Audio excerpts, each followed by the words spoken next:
Is day one of John Krasinski and Emily Blunt alone in a quiet place? While day one of A Quiet Place introduces viewers to new characters, are John Krasinski and Emily Blunt going to be back as Abbott family members? In the 2018 film A Quiet Place, Krasinski and Blunt made their respective film debuts as Lee and Evelyn Abbott. Both actors returned for A Quiet Place Part 1 and 2.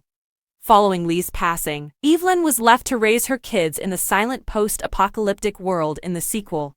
A Quiet Place, Day 1 promised a lot of exciting things, but one of the main questions is whether or not the cherished Abbott family will make a cameo.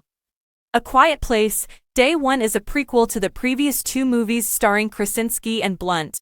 The movie's setting in the A Quiet Place timeline means that both characters are alive during the events of Day 1, even though it shifts the narrative focus away from the Abbott family.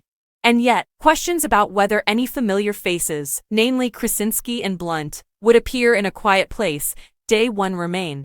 The trailer's recycling footage from previous movies only raised expectations that Lee and Evelyn Abbott could appear again in the prequel. Although Emily Blunt hinted at her involvement in A Quiet Place, Day 1, it is officially confirmed that neither she nor Krasinski make appearances.